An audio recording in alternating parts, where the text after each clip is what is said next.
तर बघा, उद्या आहे रविवार आणि उद्या 12:20 अमावस्या चालू होईल आणि हीच अमावस्या आपल्याला सोमवारी सुद्धा लागत आहे 8:15 म्हणजे 8:15 तर बघा, सोमवारी अमावस्या आली की सोमवती अमावस्येचा आपल्याला योग मिळत असतो. मग ज्या घरात खूप दारिद्र्य आहे किंवा पैसा आला तरी दिसत नाही, पैसा याच्या आधीच त्याला 100 वाटा फुटलेला आहेत, त्यामुळे बघा, लक्ष्मी प्राप्तीसाठी उपाय काय करायचा ते आज मी सांगणार आहे.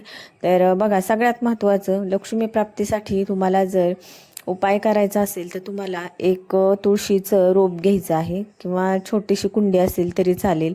पण बघा, या दिवशी तुमच्या माध्यमातून तुळशीचं पान तोडल्या जाऊ नये याची काळजी घ्या.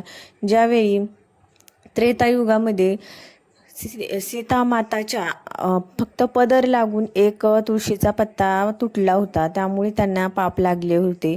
तर बघा, त्यामुळे किंवा बघा, तुम्ही जेव्हा कुंडी खाली ठेवताना वगैरे त्या आपोआप जर गळाले तर त्याचं पाप लागत नाही, पण जेव्हा तुमच्या माध्यमातून तुमचा पदर वगैरे लागून किंवा तुमच्या शरीराच्या अवयवांच्या माध्यमातून जर एखादा तुळशीचा पत्ता जर तुटत असेल तर त्यावेळी आपल्याला पाप लागत असते. त्यामुळे या दिवशी तुळशीचं पान अजिबात तोडायचं नाही आणि काळजीपूर्वक हा उपाय करायचा आहे. सगळ्यात महत्त्वाचं, तुळशीचं रोप असलेली एक कुंडी घ्यायची आहे आणि तुपाचा दिवा लावायचा आहे आणि 108 प्रदक्षिणा घालायच्या आहेत. बघा, तुळशी मातेला परिक्रमा केल्याचे खूप महत्त्वपूर्ण असते. आता परिक्रमा करायच्या म्हटलंय की काहींना 20 मिनिटं लागतात, काहींना अर्धा तास सुद्धा लागतो. त्यामुळे बघा, व्यवस्थित परिक्रमा करायच्या आहेत.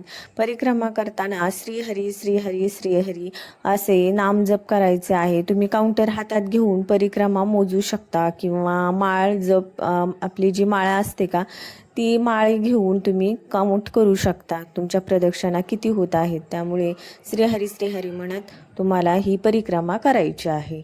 त्यानंतर सगळ्यात महत्त्वाचं, रविवारी तुम्हाला पिंपळाच्या झाडाला हे लावायचं नाही आहे, दिवा लावायचा नाही आहे तुपाचा, किंवा बघा, या दिवशी पाणीसुद्धा घालायचं नाही. किंवा बघा, रविवारी असे म्हटले जाते की पिंपळाच्या झाडामध्ये अलक्ष्मीचा वास असतो. त्यामुळे सोमवती अमावस्येच्या दिवशी तुम्ही हे काम करू शकता. पिंपळाच्या झाडाला तुम्ही सकाळी सकाळी पाणी घालू शकता किंवा असं पण करू शकता, दुधात थोडं पाणी मिक्स करायचं आणि ते अर्पित करायचं पिंपळाच्या झाडाला. कारण या दिवशी पिंपळाच्या झाडामध्ये लक्ष्मीचा वास असतो आणि तिन्ही देवांचा वास असतो, ब्रह्मा विष्णू महेश.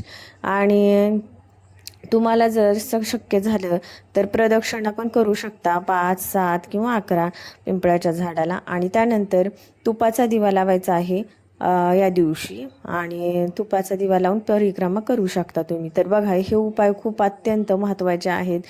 आणि शक्य असेल तर तुम्ही नक्की करा, कारण आयुष्यातील जे 7 जन्माचं जे दारिद्र्य असतं ते संपून जाते. बघा, काही घरांमध्ये एक प्रखर पितृदोष असतं, चांगलं कधीच काही घडत नाही, फक्त वाईटच घडत जातं. आणि जेव्हा आपल्या घरातही जेव्हा काही लोक वाईट कर्म करत असतात, बघा, कलियुगातील 4 पाप सांगितले आहेत: जुगार खेळणे, दारू पिणे किंवा परस्त्री संग आणि मांसाहार करणे. मग हे पाप तर सहसा होतच राहतात प्रत्येकाच्या हाताने. त्यामुळे पितृ आपले नाराज होत असतात आणि घरात सतत लक्ष्मीचा वावर नसणे किंवा पैशाची कमतरता भासणे, सतत दारिद्र्य घरात येणे किंवा घरात भांडणं, कटकटी अशा गोष्टी घडत राहतात. त्यामुळे ह्या ज्या गोष्टी केल्या ना तुम्ही, तुमच्या घरातला पितृदोष नाहीसा तर होतोच, पण आयुष्यात सुख, समृद्धी, ऐश्वर, संपदा, संतती या गोष्टी घरात नांदायला सुरुवात होते. तर बघा, हे उपाय नक्की करा. तुम्हाला व्हिडिओ कसा वाटला नक्की सांगा. चॅनलला सबस्क्राईब करा. धन्यवाद. श्री स्वामी समर्थ. रामकृष्ण हरी.